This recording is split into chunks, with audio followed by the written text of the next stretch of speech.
I'm going to say Hare Krishna. Would somebody want to respond? Like, hey, how are you doing today? Would that be your response?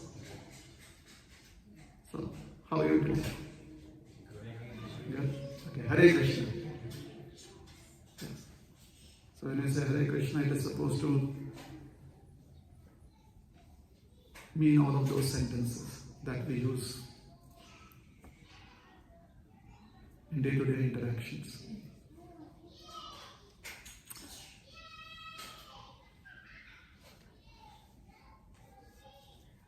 Somehow or the other, we have this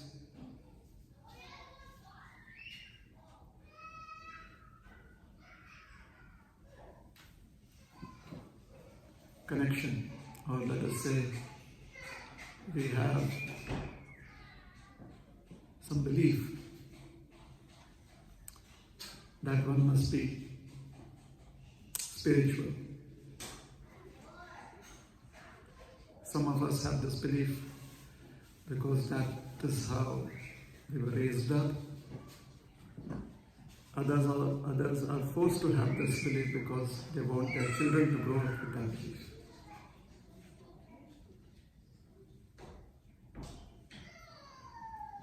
So whatever it takes,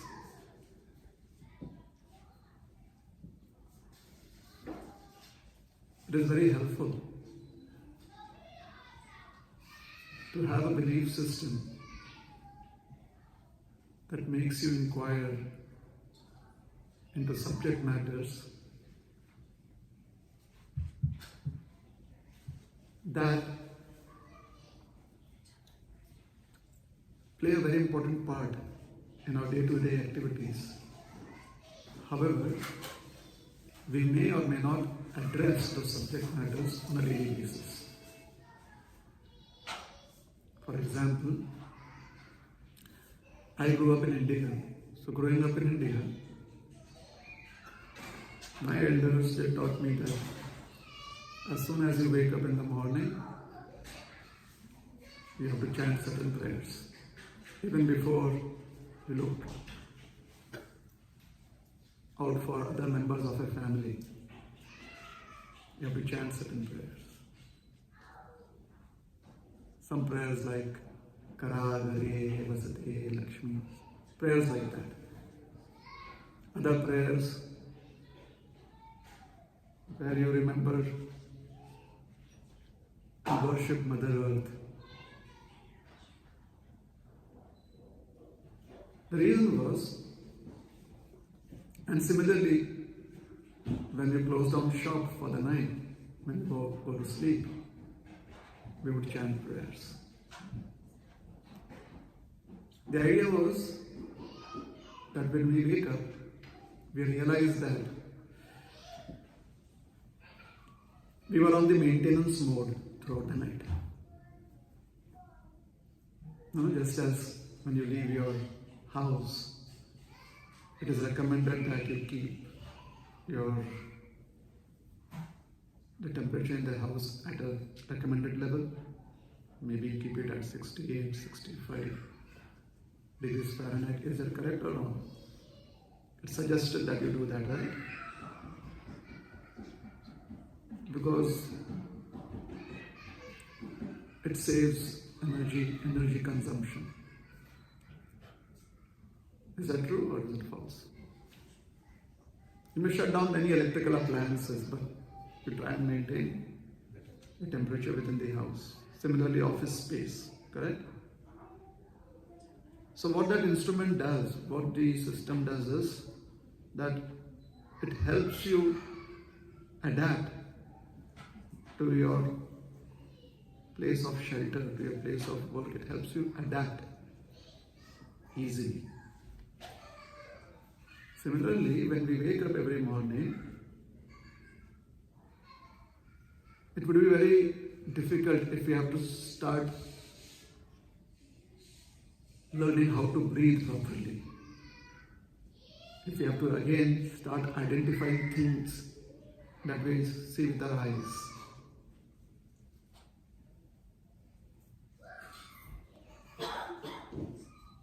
To remember who we are, what our designations are.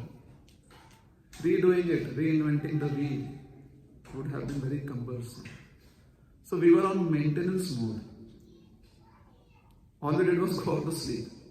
Do you think we updated our data somewhere on the hard drive? Did we personally put ourselves in the sleep mode? So that when you open yourself up, you open up the laptop, just as you open up the laptop, when we open up our life again in the morning, do you think we have programmed that? That we come back to the active mode? So hence in the morning when we remember this benediction that we've had to wake up and to function from the place where we were last night, that shows a gratitude. So it does not have to be blind faith. It's just logical faith. At least that gratitude that we express to certain entities that have, by definition, they have meaning in our lives. Entities like the goddess of fortune, Lakshmi, has meaning for us because we want fortune in our life, we want auspiciousness, we want prosperity in our lives. So we have an entity that represents that. Like for most of you, you may not be interacting with the CEO of your company wherever you work. But it is because of the CEO or because of the owner of the company that you have a job there, isn't it? So the owner of the company is an entity that you may not really interact with every day. But the owner of the company does have an impact on your day-to-day life. Hence we have entities like Lakshmi, Mother Lakshmi, Devi Saraswati, because we need knowledge. What is knowledge? Identification of oneself and knowing our identity vis-a-vis the objects around us. Hence Saraswati.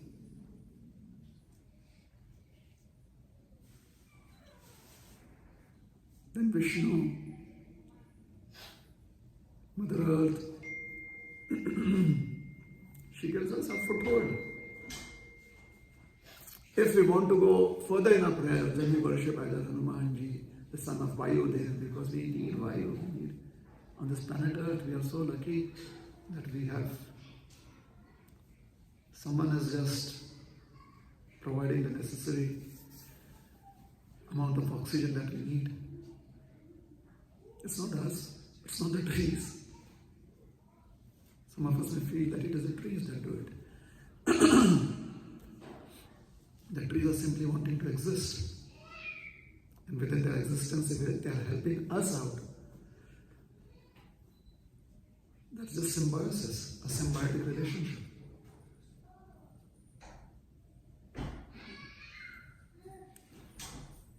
So belief system that keeps us feeling grateful to what we receive every single day of our lives. The gifts that we have, which are so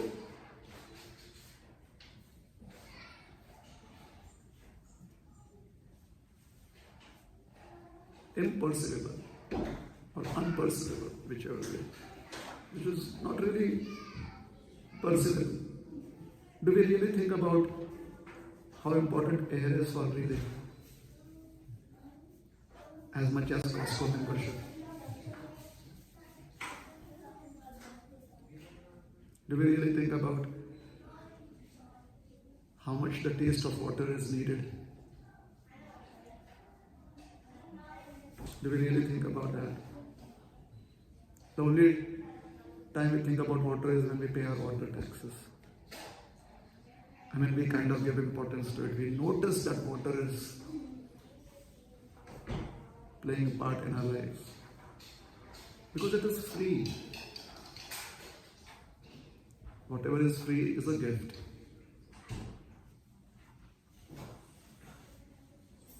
The belief system where we are grateful for the gifts that we receive is called as real faith.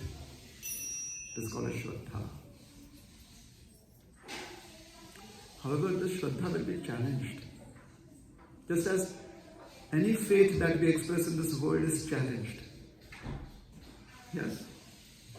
Haven't there been moments in our life, either as children or as adults, where our faith in our parents has been challenged? How could they do this now? It has been. Each one of us has gone through that. Where our faith in our siblings has been challenged. I'm not saying that we've been hurt. It's just been challenged. Oh, they never told me about this. I was left out.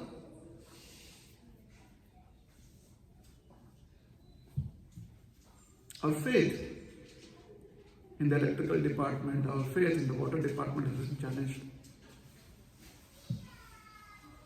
Our faith in the traffic department has been challenged. Our faith in Google has been challenged. Our faith on the weather reports has been challenged. So faith will be challenged. Because those challenges, they help us investigate. They make us curious. And being curious is what leads to innovation. Like most of you, when you go back to India, and you tell them that, oh, we have a house that is a massive house compared to what we have in India. When we relay that information there, we have a car here. You think of having a car in India, you're like, forget it, I might as well take the bus or the public transport system. But here you have a car, sometimes you have two cars. And you relate that information back to people in India.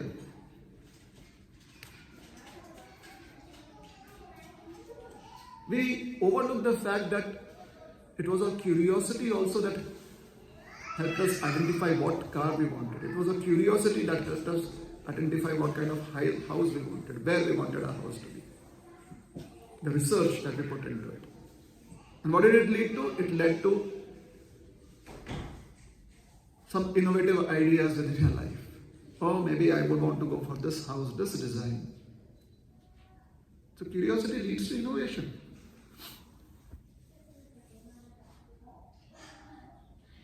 And it is such search for innovation that wants us to identify the absolute truth. The fulcrum on which the various systems that are there in this universe, the fulcrum on which it rests, on which it depends, the absolute truth. It makes us want to identify that. Some of us, we find logic in it. Some of us simply want to put our belief into it. Some of us, we find that it is helpful to absorb challenges within life when you have that kind of faith. Very few express that faith when everything is going well in life. Very few do that. Let me give you two scenarios. Let us say there is somebody who believes in an entity called God, Bhagavan. Let us say there's a person like that. There are two scenarios. One scenario is when the person is completely helpless, totally helpless. I mean, things are going from bad to worse despite all the fallback system that we have. Despite all of that, it's just going to from bad to worse. And because of faith or belief in God, the intensity with which you remember God. I mean, you would be ready to put everything else on the back burner and just submit yourself to whatever it means to be faithful to God. That is one scenario. We've seen that either within our lives or we've seen someone that we know within their lives. We've seen how submissive they are in that situation towards God because of their belief in God. But the same person, when the same person is receiving all wonderful opportunities in life, like the best of opportunities, everything is going from best to the bestest in their life. And they have the same person has belief in God. Would we expect that person to do anything more than just visit a temple for a couple of, maybe half an hour, 1 hour? Or would we expect anything more from that person that he or she gets a priest to perform a certain function on behalf of themselves to say thank you to God? Beyond that, are we going to, what is the intensity behind those emotions compared to the intensity when we are in distress?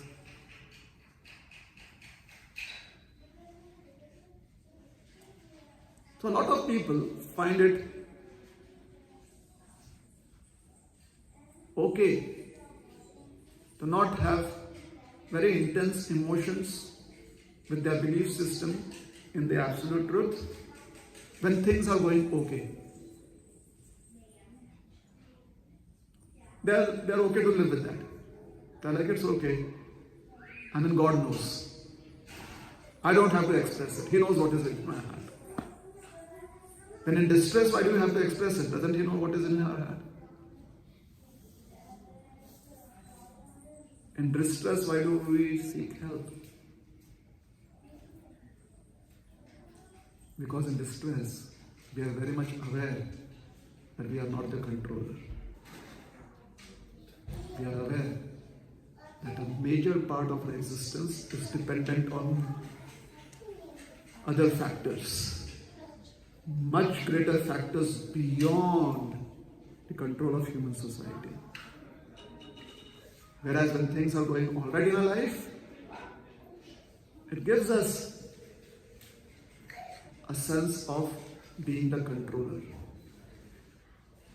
Ishwaroham aham bhogi siddhoham balavan sukhi. I am the controller, I get things done. I mean, ultimately it is by the blessings of the Supreme Lord, but if I hadn't put in my efforts, would the results be there?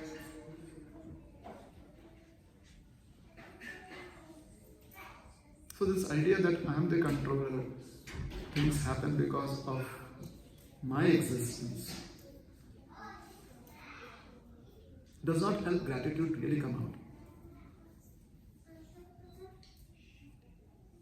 Therefore, how do we work without being infected, without our consciousness being affected with this pride, this idea of it is because of me that things happen?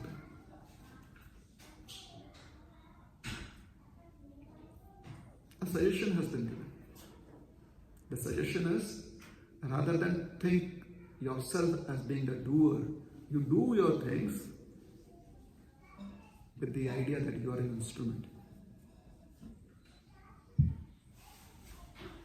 You are simply the via medium, or simply the via medium of the work that is being done. You have to do that work. Put in all of your efforts. But consider yourself to just be a madhyam, a medium, an instrument.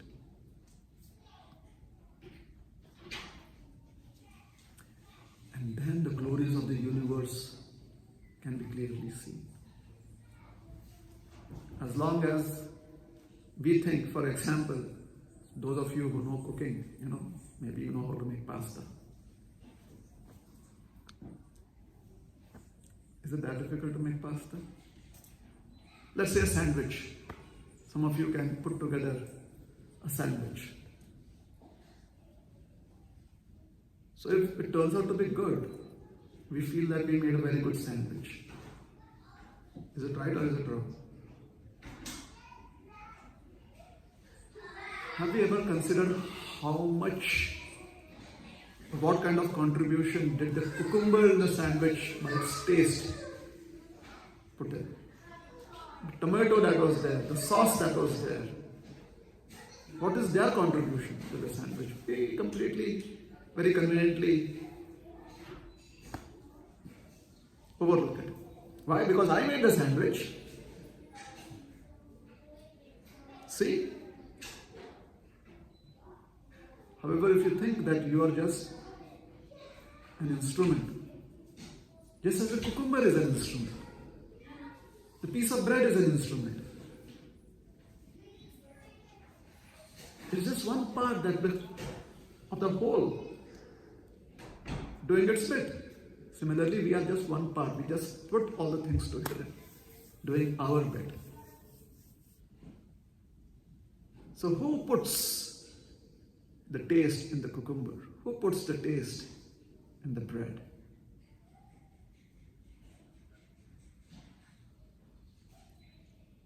Where do the chemical properties of all the chemical elements come from? The carbs, where does the carb gets its qualities from? The fiber, like the cucumber, the tomato, where does the fiber come from? The fat, that is in the cheese, where does the fat get its qualities from? They are innate qualities. So where do we get our ability to work to make a sandwich? It's not ours. Those are innate qualities. A human being has those innate qualities. Just as a bird or a four-legged animal would not be able to have those qualities. We have those qualities.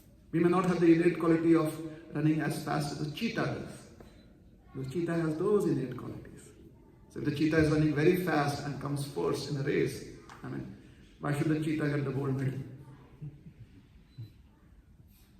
Innate qualities. It is what you are born with. That is the qualities that belongs to the species that you are in. So then figure that out, and one does not necessarily feel that I have to be proud of my achievements. There are achievements, no doubt. That is what a really thoughtful person would do. Some of these greatest scientists in the world, when they came up with their discoveries or innovations, and in today's world they may want to give their comments on it or whatever. But previous generations, we never see any comments that have been. Their comments is, at the most, their comment would be that we would like to discover another miracle of this universe.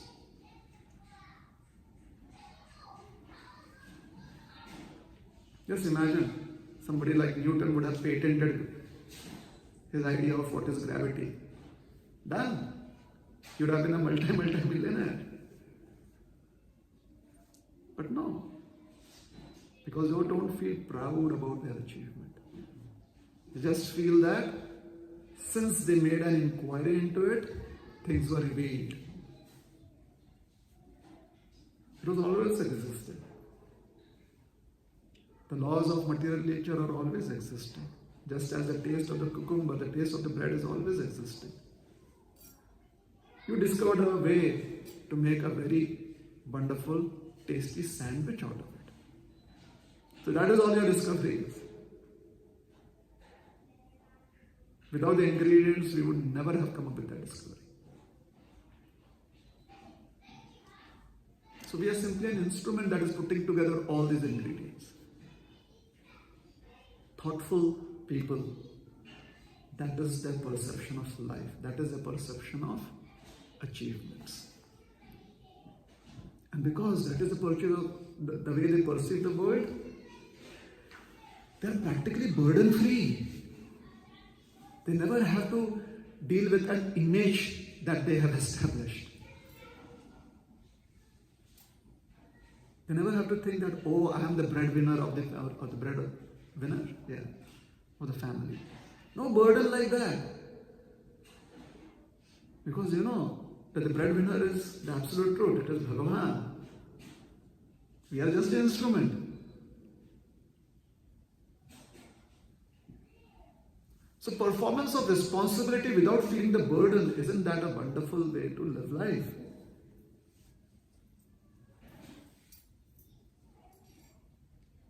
how do we do it? Without really connecting with the person that we have faith in.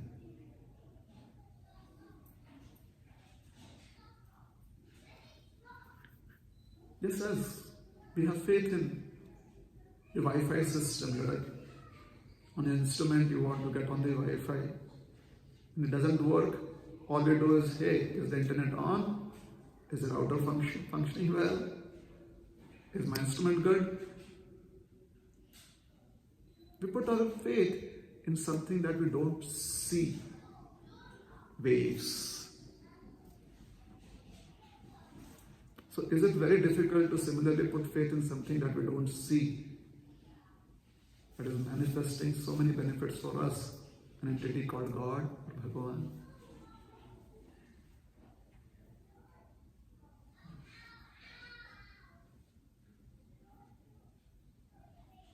Let me tell you a story. Once upon a time there lived a king. Very, very wonderful person. Decent gentleman. Very responsible in his functions as a king. So, very well loved. Famous king. And his team, his ministers, were very carefully chosen by him. So each one of them was a gem. The kingdom was really doing well. The kingdom was doing well.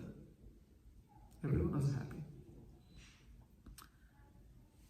The king in his personal life was very hands-on. He would like to do his own personal things. Like after waking up, make his bed and things like that. Hands-on person.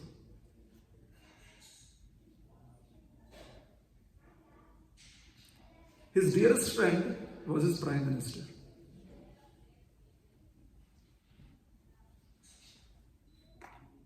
The chief of all ministers. Very close friend, dearest friend. Very, very knowledgeable.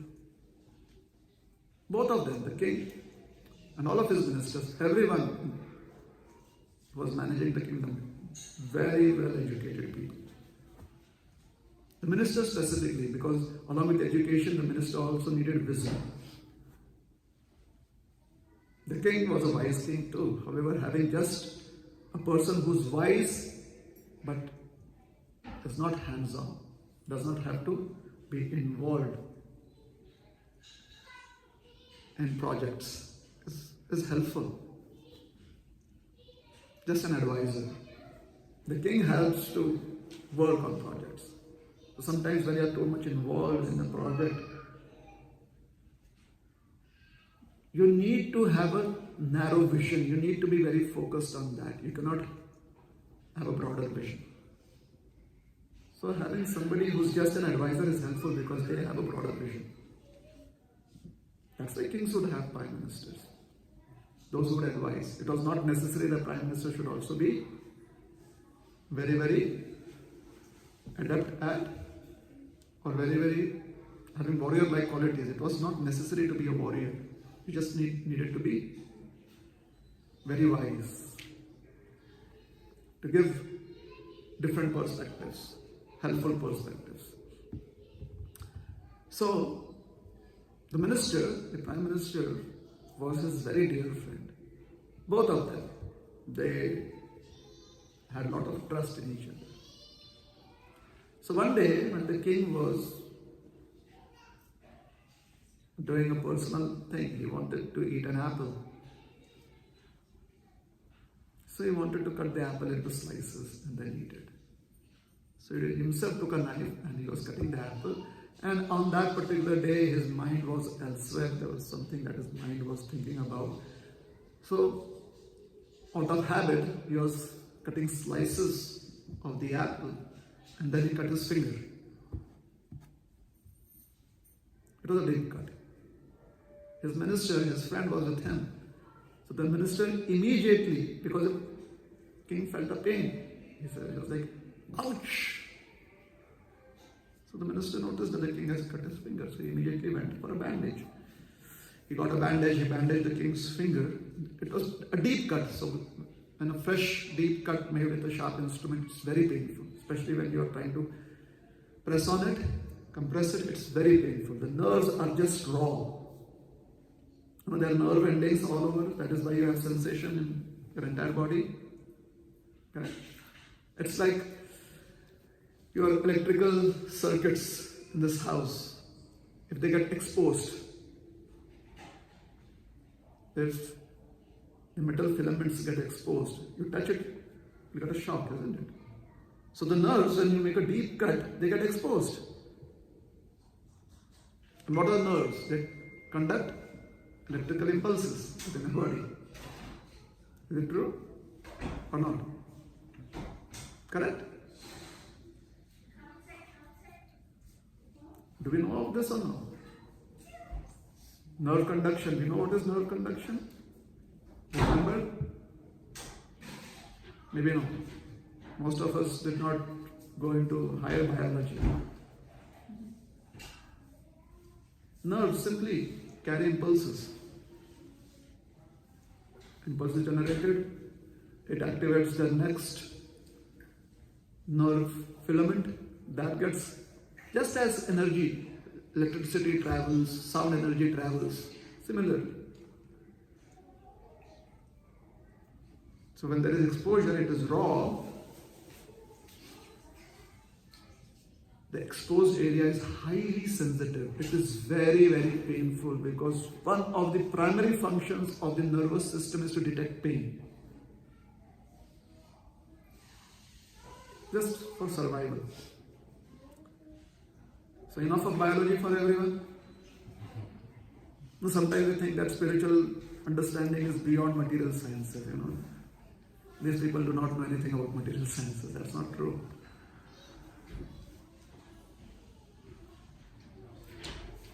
So it's a very painful situation for the king.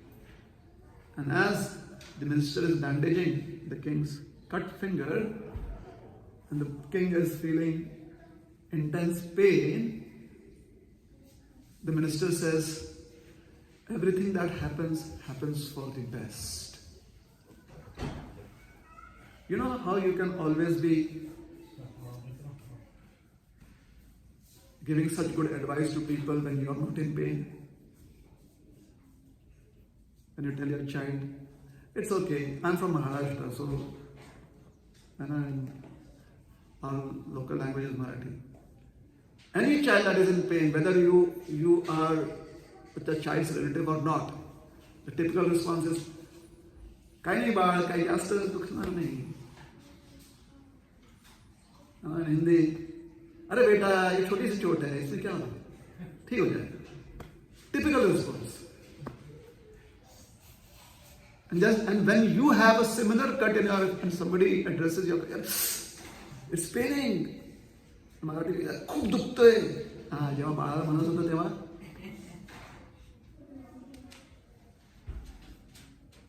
now when you are addressing the child, then you are very, you're passing on deep wisdom to your child. But when it happens to you, all of your wisdom leaves you. You're like, I'm in pain. Right?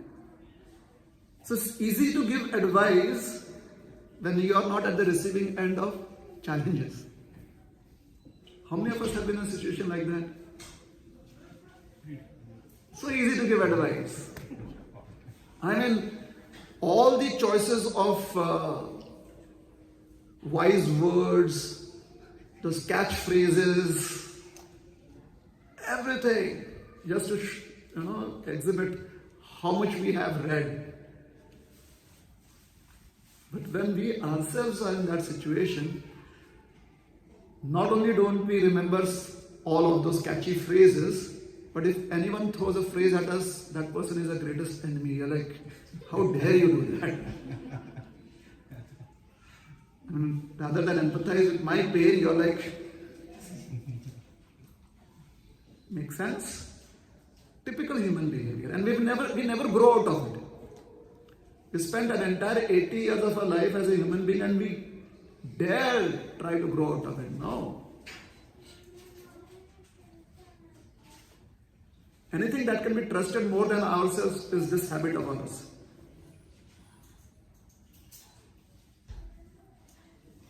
To never be able to empathize with another person because of the wisdom that we want to offer,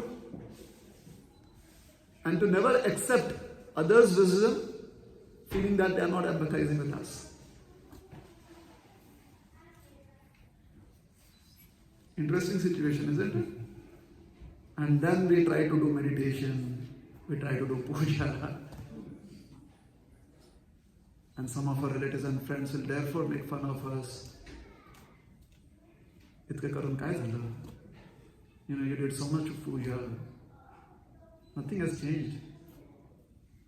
You're still the same person. You're as raw as ever. You still get angry, you still get envious. So then we figure out all such kinds of puja are simply for some mental satisfaction. There's no reality in it. If you want mental satisfaction, do puja. But if you can have mental satisfaction without puja, no need for it.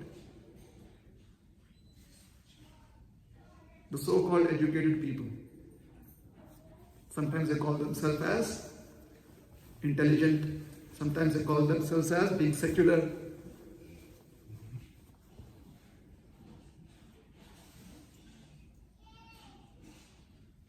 What is the secularism? It's just offering wisdom to other people when they actually are not able to empathize with the emotions that they're going through.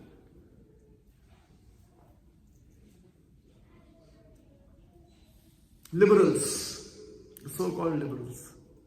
And then on the other side we have the conservatives that would try to make a mountain out of a molehill. Two extremes. Very difficult to find somebody who's looking for the truth.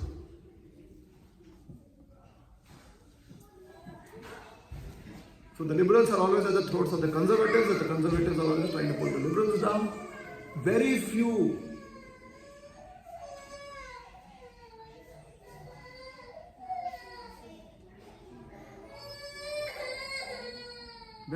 want to inquire about the absolute.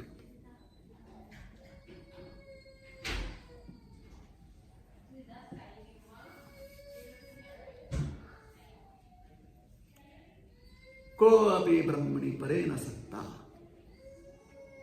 In the wise words of Shankaracharya, Adi Shankaracharya, he says, where is that rare personality that would want to pursue the understanding of the absolute truth? Balavastha chada sakta, childhood goes in play. Tarunavastha taruni sakta, youthful life is simply about how we can make a wonderful life together as a couple. So all youth has gone in that. Vridhavastha chinta sakta. When you're old, you're just worrying about health, property, worries.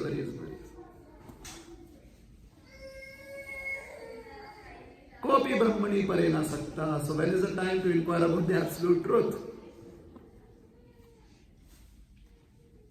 So we need to adopt a process where we actually can at least convince ourselves with the show of making an attempt at worshipping the absolute truth. A show. To convince ourselves. No. I do puja every day. What is it for? Oh, it is good thing to do. That is my belief system. Arey Baba, but are you trying to find out what is the absolute truth? Why should I do that? That is a business for sadhus to do. I'm simply meant to do my puja every day.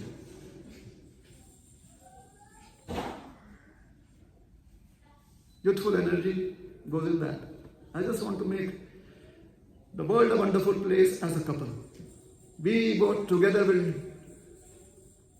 have the most wonderful life. And you talk to the elderly children, It's very rare to find a Dhruva or a Prahlad. I mean, forget it. When we are children, we never want to do that, but as adults, we always want, if you have that kind of inclination, you'll always want your child to be a Dhruva or a Prahlad. At least when they are relating with you, that is it. If they become too much of a Dhruva or a Prahlad, then you teach them wisdom. Hey, with others you don't have to be like that, Dhruva or Prahlad. With others you have to use your cunning, but with me, you have to be straightforward. I as a parent, I want you to be a Dhruva or a Prahlad. But in outside world, that is harmful for you. People will take advantage of you.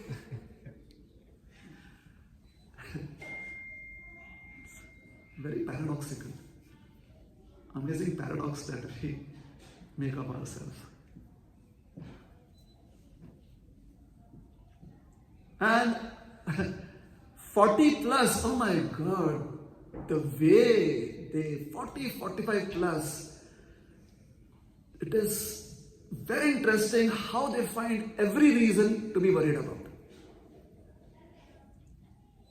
It could start off with a grey hair. Start worrying about it. खाना नहीं पच रहा ठीक से. Start worrying about it. घुटनों का दर्द शुरू हो गया.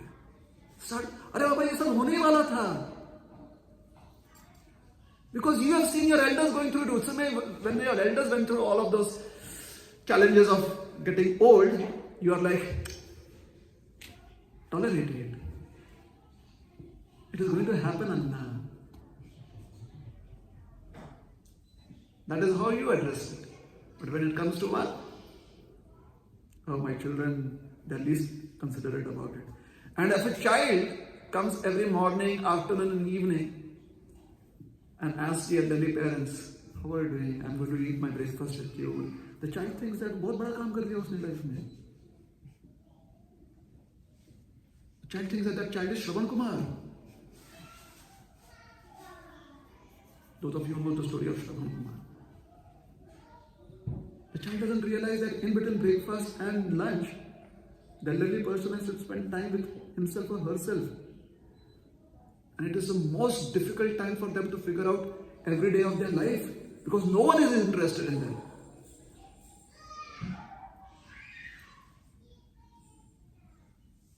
It's a life without much aims.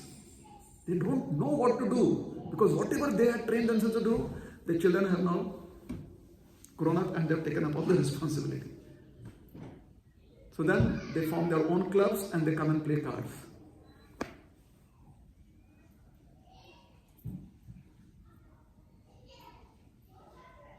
Shadi Shankaracharya says, where are you going to inquire about the absolute truth?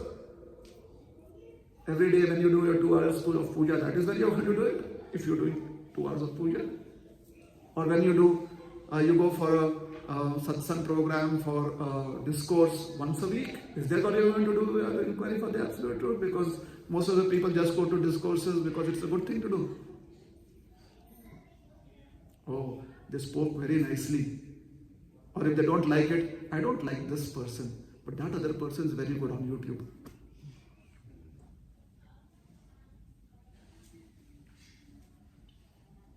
So you see, the kind of schizophrenia that we are all in. Bipolar disorder.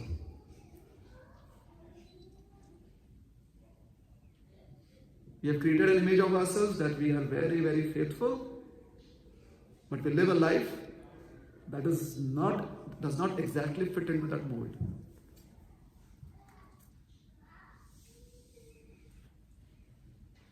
And that is how our king was. As soon as the king had this cut and was in pain, and the minister said, it's all right.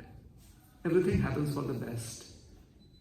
The Supreme Lord is in control. The king was like furious. He says, at least you should have had some empathy for me. Oh king, are you feeling good? I mean, is it too painful?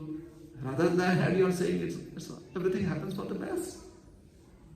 He was so furious, he immediately ordered that the minister be put in jail. And he said, right now, I have other business to take care of. Once that is done, and come back and decide what punishment has to be given to this minister. He is so insensitive. How can you deal like that with your king? I mean, I'm an ordinary person. I'm the king. So he put the minister into jail, in prison. The minister says, that's all right, everything happens for the best. The Supreme Lord is in control. That makes him all the more furious. He's like, see that he suffers in jail, in prison. And the minister is like, everything happens for the best.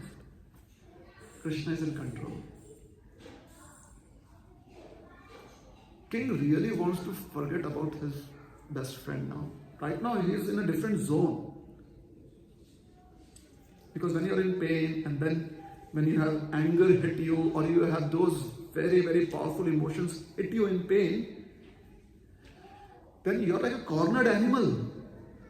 All of your animal instincts come out. And what is animal instinct? Either run away or fight. And if you have any ability in terms of wealth or property or prosperity or respect, then generally it's fight. Your claws come out, your sharpened teeth come out. You just attack the other person. Because you're in pain and then the emotions have hit you. So the king said, I'm so disturbed, what should I do? Alright, let me go out into the forest. Maybe hunting, just go into the forest. Now in those days, the king would also own forest land. So he knew that if he goes into the forest, he would be on horseback, he would have a good time, it would help his mind to settle down. So he, along with his guards, goes riding into the forest. On that very day, the king had to be separated from his guards. He kind of was really riding fast because he was very emotional, in a very emotional state, right? So he let down all of his guards.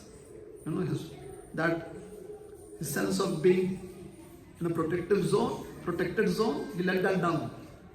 So his personal bodyguards and all of his soldiers are left behind. He rode deep into the forest. And in the forest, he was caught by some tribal people. Late in the evening. Now on that very day happened to be the new moon's day. And according to the tribal customs, they had to make an offering to their goddess. And what was the offering of? A human being. Narabali. So they capture the king. They take the king. The priest is getting the king ready, you know. When you want to make an offering, you kind of take a clean plate. You do all of those upacharas, you know, you make those preparations. Is it correct or is it wrong? Do you all still do it or not? Do you all make offerings to the Lord? A coconut, little kumkum, a lamp, unlighted lamp. You make all those incense. Do you take a half burnt incense or do you take a fresh one? So you want it to be clean, right? So the priest was getting this offering ready for the goddess. And then the priest noticed that there is a bandage and there is a cut. He says, oh, this offering is not good. It is contaminated. This person cannot be offered to the goddess.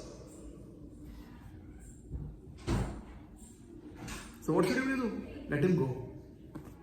Tribal people, they have no enmity with anyone. They are happy with whatever forest produce they get. So hence, they never feel they are in danger of anyone else. Compared to people who live in cities and are called as civilized people, they always have the alarm system up. They want security. Tribal people have none of that. The forest itself is their secure zone. Snakes, carnivorous animals, that is their security.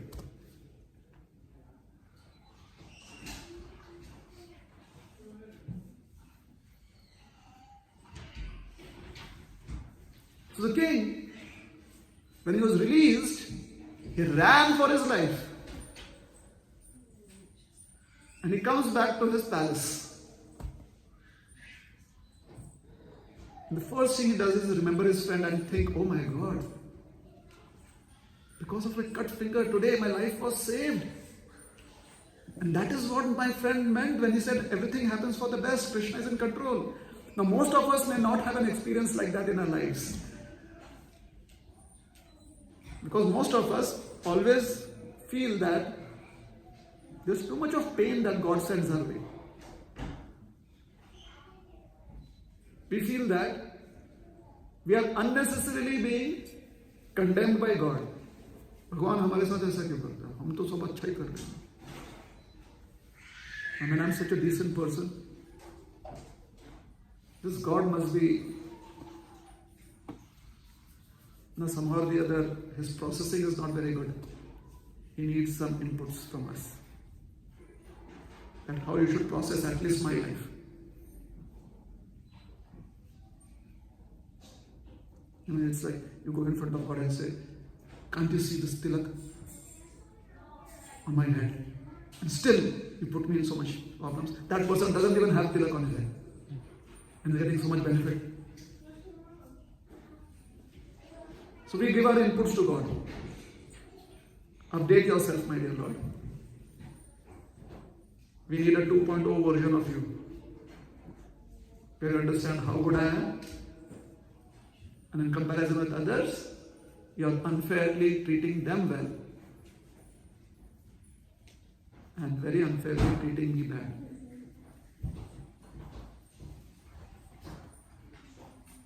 Does that resonate with us or no? Or all of us have a clean record with those kind of experiences in life? Do we have a clean record? Or does it resonate with us? It resonates? Yes. It does resonate. Because it's easy to challenge somebody who does not answer back, no? So it's very easy. I mean, Bollywood has done it so well. Any statue, and the hero goes and challenges the statue.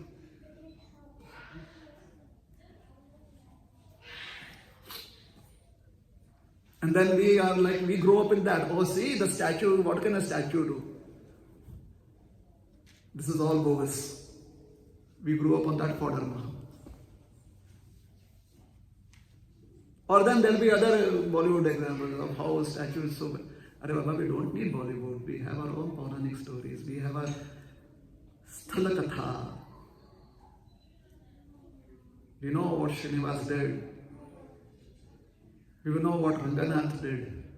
The entire history that we have. We know what Pandurang did. We know what Badri Vishal did. We know what Jagannath did. We know what Dwarkadhish Krishna did. We know what Lord Ramachandra doing in Bollywood to explain to us. But no. Oh, this movie is very good. Why? Because they have very nicely depicted faith in God. Arey Baba, we don't need Bollywood to do that. It does it, alright, it's going to make millions. That is the purpose of the maker. They may be devotional too.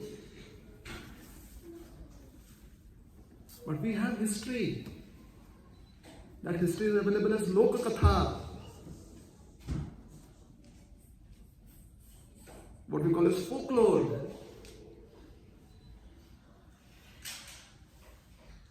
Yes. Unfortunately, as I said, there are certain characteristics as humans in this present world that we never give up. Even if we come back from the dead, still it's very difficult to give up.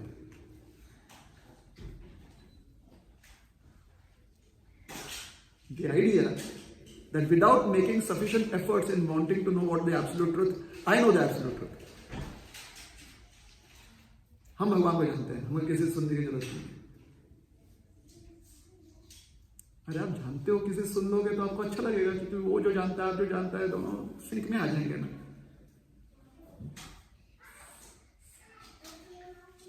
I mean, if you know how to make money and you're a billionaire, you meet another billionaire, are you going to not listen to whatever they have to share? Hey, I know how to make money. Why should I listen to him? No. You want to see if there is something that the other person can share with you so that your wealth can increase. But somehow or the other, as I said, as humans, this is our tendency. And even if we come back from the dead, we are still going to retain that same attitude.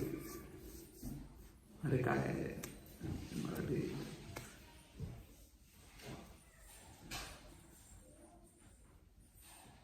आम्हाला पण माहिती आहे. Even we know. Why do we have to listen to all this boas? Why do we have to listen to all this? People speaking. The pundits. अरे वो ऐसे बोलते रहते हैं पैसा कमाने की उनकी इच्छा है. तो आपकी भी तो इच्छा पैसा कमाना ही है ना. आप कौन से दूध के धुले हो? Your aim in life is also to make money. The other person's aim in life is also to make money. You think you are good, the other person is also not doing anything bad. So why not share notes? शक्यच नाही ते.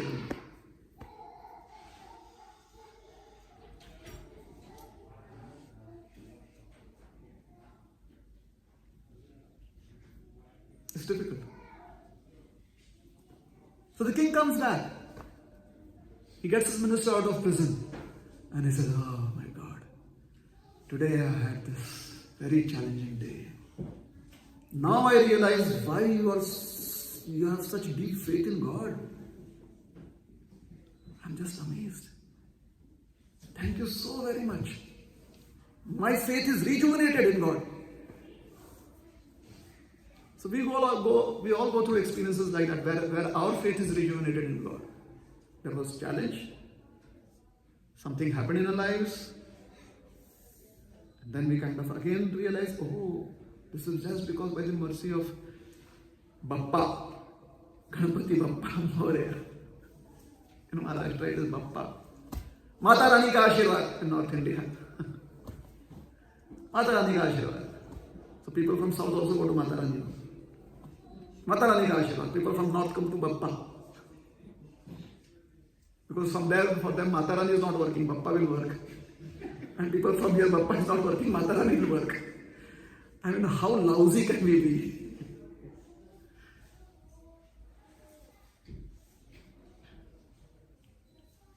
But Bappa is as merciful as Mata Rani is merciful. Do you think that they are in a competition? They are being very competitive with each other. If you want to go and visit Mata Rani, go, visit.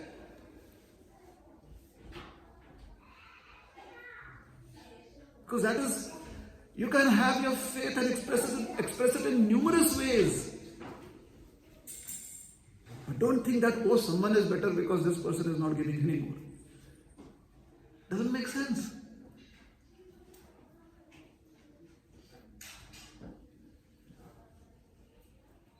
Just as in a house, you have different rooms, you want to enter whichever room because you feel comfortable there.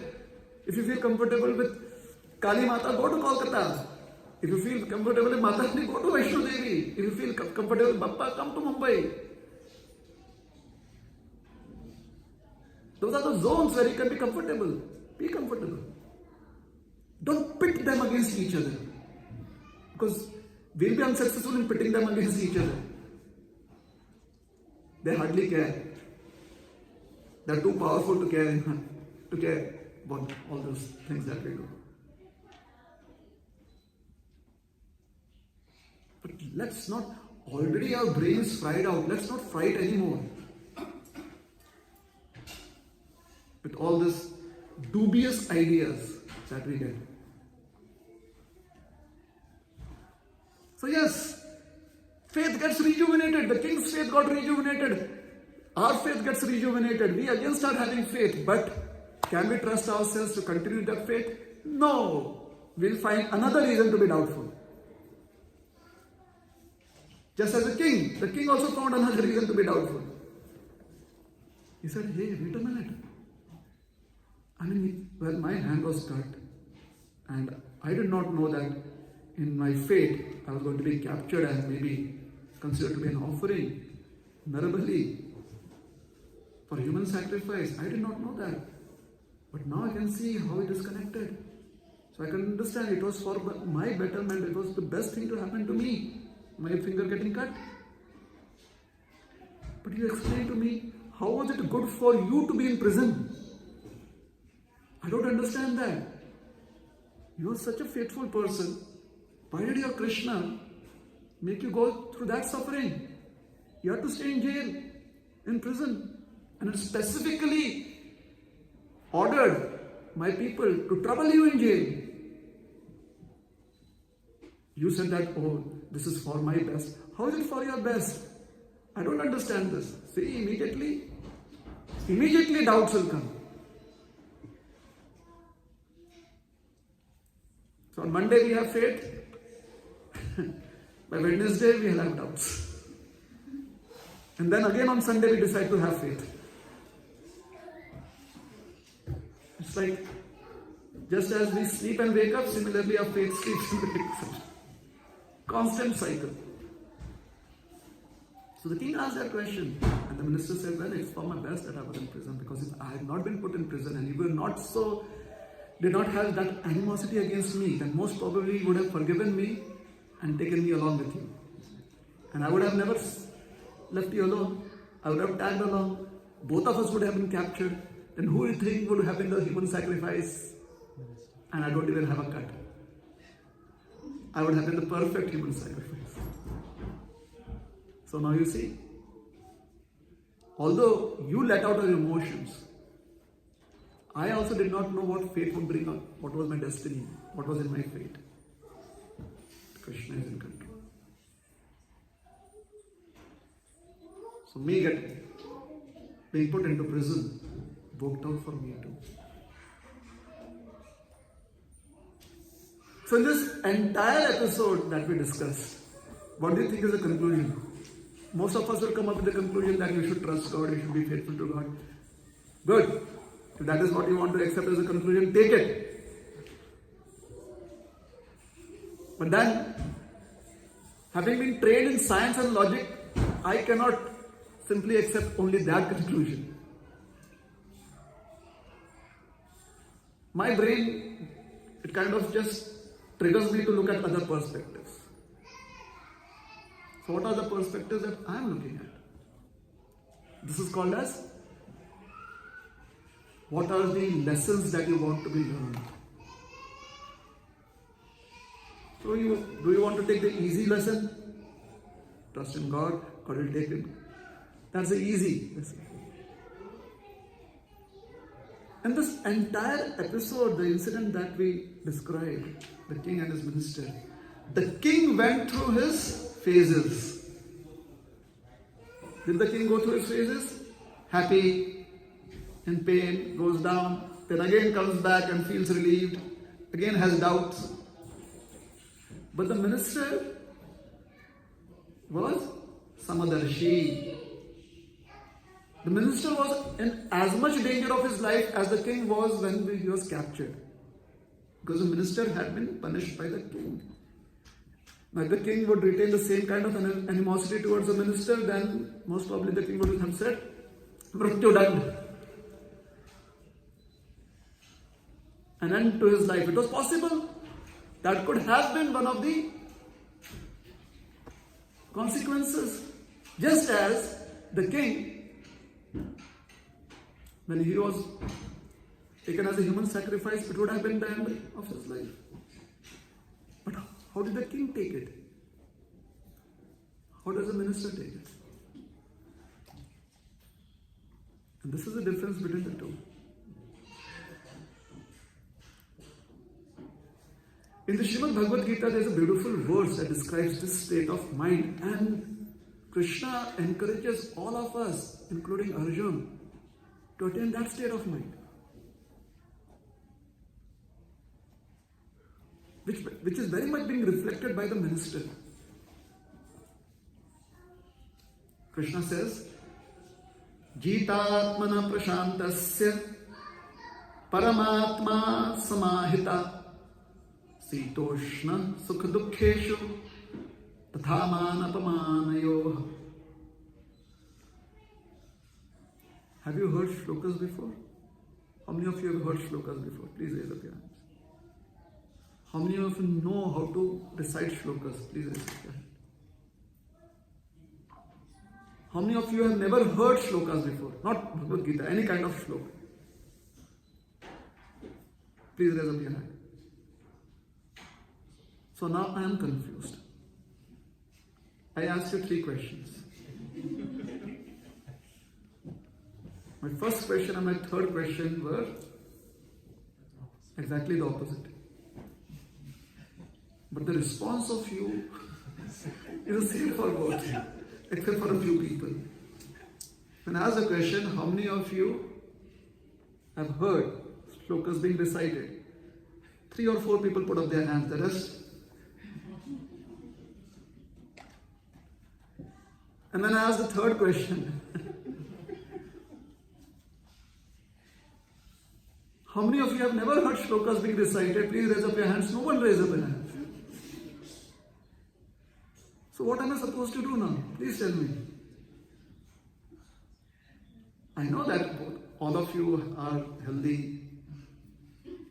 If I explain that how by doing like that, you'll get good health. You'll raise up both of your hands. If I become a prototype of Ramdev Baba and ask you to do this, won't you do it? So when I asked you a simple question, was there lethargy or did I not communicate well? Should we try it again? Should we try that again now? Has my sarcasm reached you? I was being nice, but you want me to be sarcastic. Am I to blame now? That was a decent offer, wasn't it? See how easy it is for me to blame you. You gave me the chance, you gave me the opportunity. Now I cannot even go and tell others that I have a sharp tongue, you know.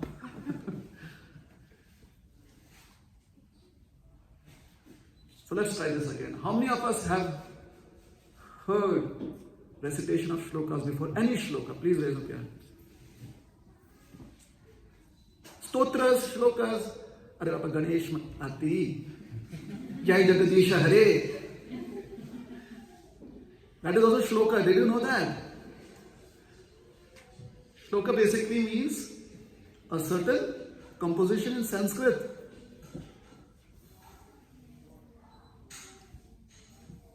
Correct?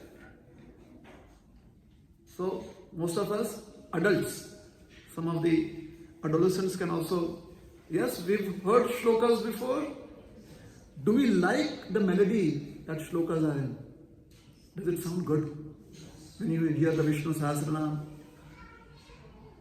we like that? Hanuman Chalisa, you like it? You like it, right?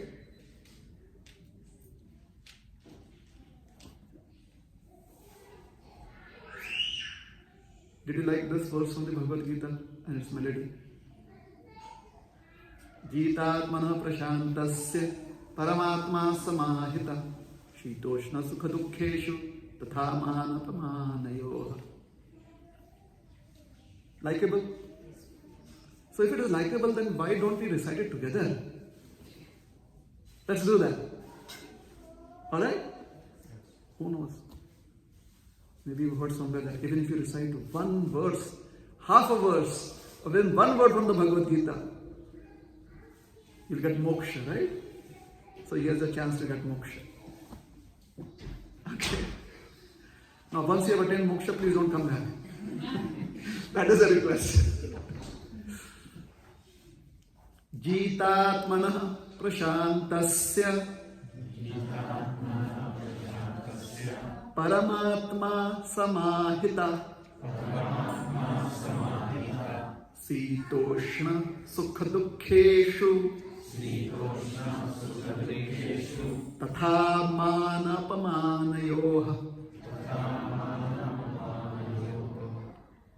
So you're really good at it.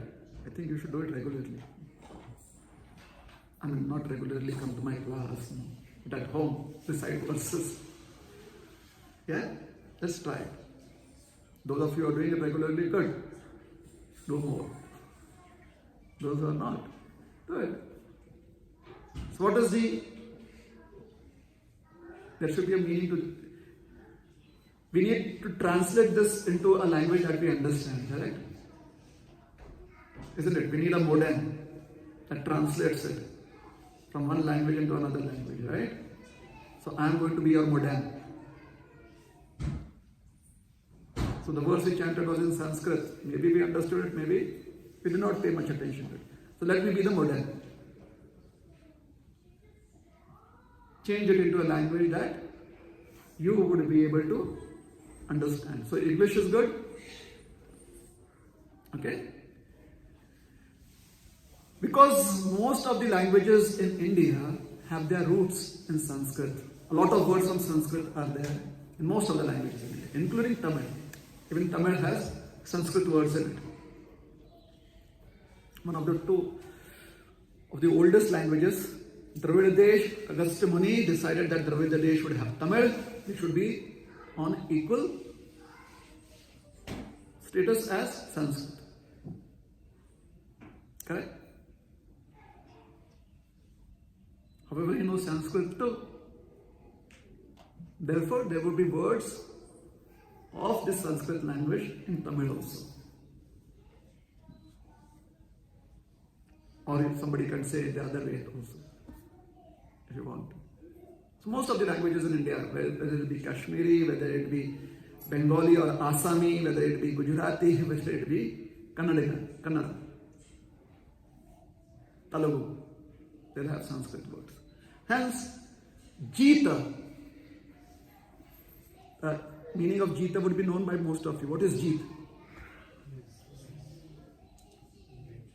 Jita? Victory? Most of the languages, the word Jita is there.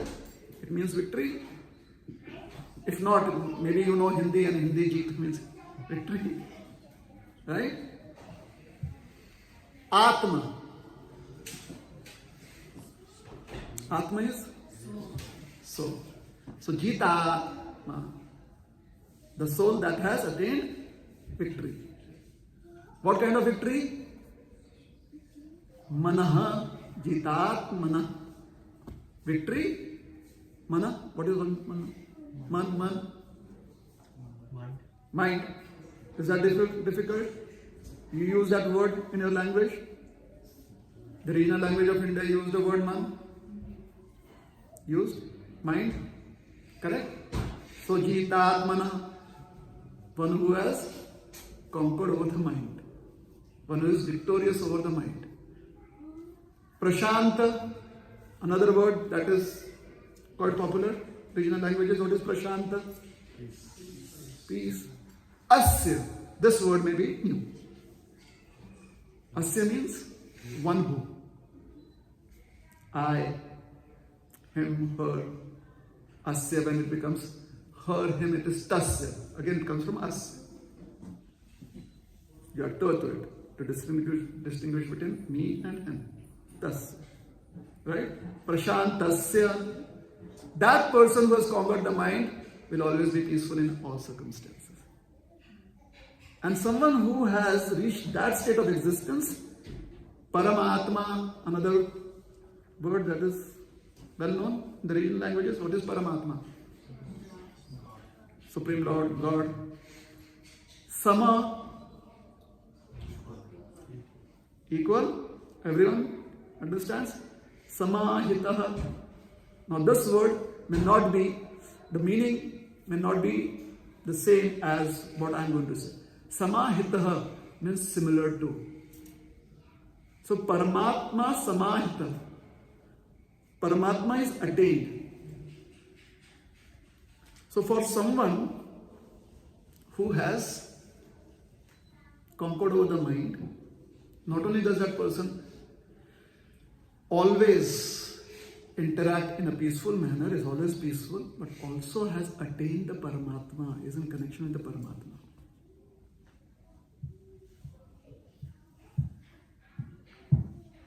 What are some of the symptoms of such a personality in our world? Shita. You know what is Shita? Cold. You know somebody known as Shita? If I ask her what her name means, it means cool personality. She's cool. Shita. Shita. Ushna. Hot. Sukha.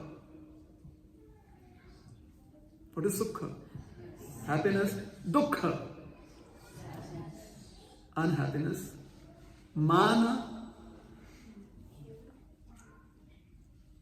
Anyone knows what is man? Okay, what is apaman? Everyone knows what is apaman? Disrespect. So man, respect. So these were the words of the shloka. Was it difficult to know its meaning? If you had actually broken down the words and paid attention to it, it would have been meaningful for you. Correct? Because Sanskrit is composed of words that form a part of your mother tongue if you have grown up in India. Correct? So what is the translation? The translation is, for one who has conquered the mind, the super soul is already reached, for he has attained tranquility. To such a man, happiness and distress, heat and cold, honor and dishonor are all the same. Therefore, the chief minister, when he saw the king's hand being cut, he did then what was needful. But his internal state of consciousness was that everything happens for the best. Very, very optimistic in life. And therefore, such a person uses all the resources that is available for being productive in life. The king was pessimistic. Isn't the king pessimist? Oh, I'm in pain, and how can you say that this is for the best? So now the king had to find out means to be peaceful in life, wants to go to the forest. There, another situation was created. Did the minister have to go anywhere else? Did the minister have to go anywhere else?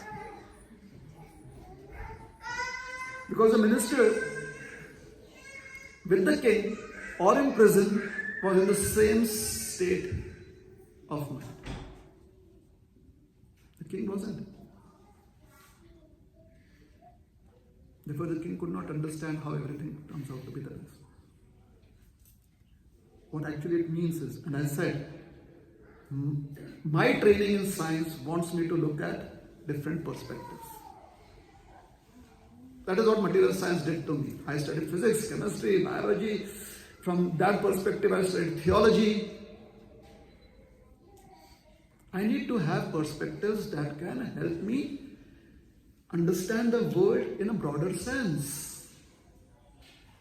So this conclusion that everything happens for the best, therefore one should completely be surrendered to God, is definitely going to be my conclusion. But my way of looking at it would be in a logical way. That could be easier to apply in my life. So in my life, I want to be productive. Because being productive helps me feel fulfilled and satisfied. To be productive, my mind should be free of unnecessary distractions. Because if my mind is not free of distractions, I will not be very, very productive in life. I will not be able to reach certain goals in life despite having all the resources because my mind is disturbed. And if my mind is peaceful, I will be able to take up challenges much beyond what I think is possible for me. Because I would like to be adventurous. My mind is peaceful. So if my mind is peaceful, I would like to try out a new dish in my kitchen. If my mind is peaceful, I would like to try out a new route on the road to see if that works out for me or no. If my mind is peaceful, I would like to take up to some adventure sports, maybe try out a trail that I've never walked on. If my mind is peaceful, I would like to find a new way to spend with my family and not get bored about it. Because when my mind is peaceful, I look for various opportunities that could be available for me. But if my mind is disturbed, then I get angry at the simplest things. I get frustrated with lack of opportunities. I become pessimistic of the world around me. Like the king, he got angry. When he was captured, he became afraid.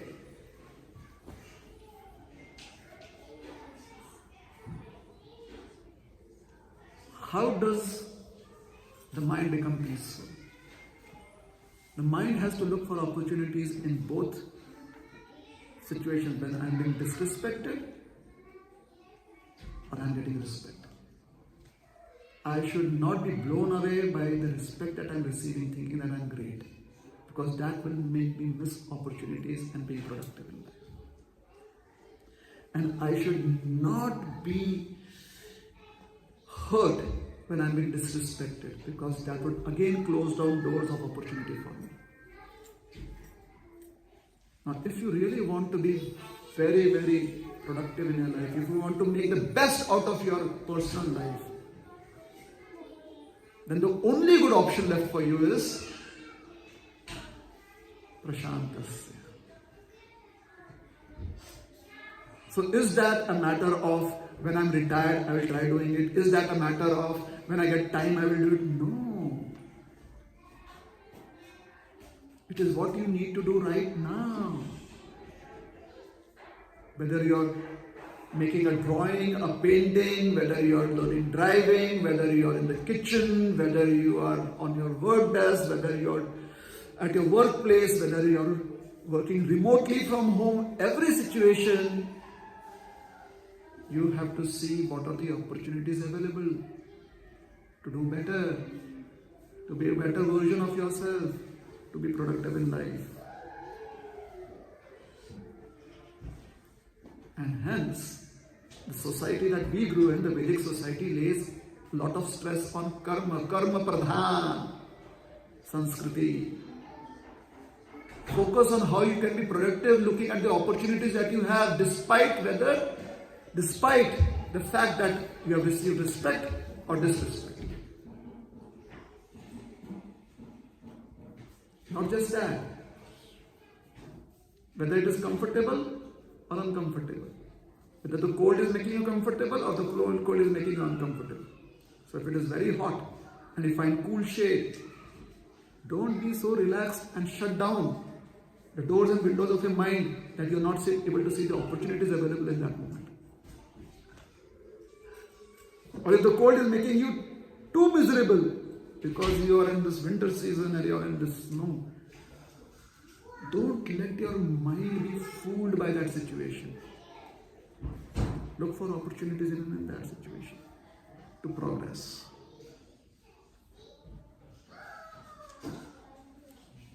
To be in a better place yourself, grow. And in happiness and distress, similarly. Learn to be equipoised in life. The one person in historical references who was not able to do that is a person called as Duryodhana. And this way of life, where one is moving from one illusion to another illusion to another illusion to another illusion, being challenged by so many variety of emotions, from happiness to distress, from pain to comfort, from suffering to being okay in life, so many emotions. Illusion after illusion after illusion after illusion. This is called as a Duryodhana Syndrome. What is the Duryodhana Syndrome? At one point of time, Duryodhana expressed what is his challenge. He says, Janami dharmam nacha me pravritti, Janami papam nacha me nivritti, Kenapi devena hridhi sthitena yatha niyuktosmi tatha karomi. He says, I know what is right. I know what is supposed to be done. Somehow or the other, I'm not inclined to do it. Something makes me feel that, oh, if they did this to me, then why I should go out of my way to help them out? No? Or if there's nothing in it for me, and even if it is the right thing to do, why should we do that? क्या करके मिलेगा? शांत रहो ना. Why should we do it? Even if it is so, name pravritti. I'm not inclined to do it. Janami papam. I know what is wrong. Nachame nivritti. And I'm not inclined to give it up. I know what is wrong. I know it is not helpful. Nachame nivritti. I don't have the inclination to give it up. Because I think if I give it up, someone else will get benefited. If I give up doing papa, then why should I work for someone else's benefit? If I give up papa, then I'll be in more distress. I don't have any other way. I'm left with only one choice. So janami papam nachame nivritti. However, who puts me in this situation? Kenapi devena hridhi sthitena. This inclination, disinclination, somehow it seems that it is a pushing. Because intellectually, if I understand, then it is but natural that I will act along those lines. But having an intellectual understanding and acting contrary, it seems as if I'm being forced to do it. And since I believe in God, I think God is forcing me to do it. Hence, I am not responsible. Kenapi devena hridhi sthitena yatha niyuktosmi tatha karomi. And therefore, whichever way that voice in my heart is impelling me to act, I simply act. I would like to do what my intellect tells me. But unfortunately, there's something much more powerful. And that much more powerful is fate, destiny that God has designed for me. And hence, I'm not able to change my choice. This is Duryodhana. A similar prayer is offered by someone who is inclined to change one's ways. A similar prayer. So if we want to come out of the Duryodhana Syndrome, then there is a similar prayer. Janame dharmam nachame pravritte janame dharmam adharmam. So instead of papam, you could say papam here, but the verse says janame dharmam nachame nivritti. I know what is right, I'm not inclined to do what is right. I know what is wrong, I'm not inclined to give up doing wrong. Tvaya rishikesha hridhi sthitena. My dear Lord, you are the master of my senses, you are the master of my mind. Yatha niyuktosmi tatha karomi. Please show me the right way, and I promise you I will follow the right way. So Duryodhana's idea is that a force more powerful than me is making me do things despite intellectually me understanding that it is not correct. And the prayer, that a similar prayer, it is exactly the same prayer. But the approach is different. You know the 6-9 complex? I write a number 6, you're sitting right across me, and I put that board in front of me. You'll see it as 9. I'll see it as 6, the figure 6. The same verse, similar words, but one, like Duryodhana is thinking that I am simply being controlled by destiny. And therefore, even knowing that it is the wrong thing to do, I still do it. I'm not responsible. And the other person who sees that the glass is half full, the optimist, he says that I can understand that I face challenges. What is correct, I am not able to do. What is wrong, I am not able to give it up. Therefore, my dear Lord, you are the master of my senses. You show me the way, and I'll make my best attempt to follow it. So one is seeking help from a higher power, and thus looking for opportunities to improve. The other is blaming the higher power, and thus trying to escape taking ownership of one's actions. The Gita teaches one to take ownership of one's actions. Krishna could have easily said, I'll fight the war for you, Arjun, don't worry. He could have done that. But he teaches Arjun to take ownership. Why? Because Arjun has received a lot from society and payback time has come. So when you accept gifts, you're supposed to return gifts too. So Gita teaches you to accept ownership. Not just accept good coming to you. You also have to do good and maybe much more than what you've received. That should be the attitude. So the lesson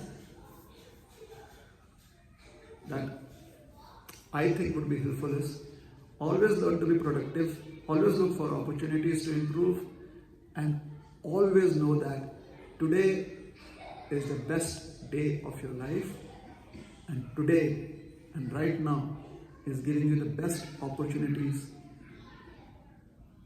to move further in life. Yesterday cannot give you that, and tomorrow also does not have that for you. So today is the best opportunity. So whatever is happening right now is definitely good for you, good for me on an individual level. Why? Because from that will arise opportunities in the present time to work on. Is that all right? So we'll stop here. Thank you very much. Hare Krishna. Any questions? Any clarifications? Any thoughts?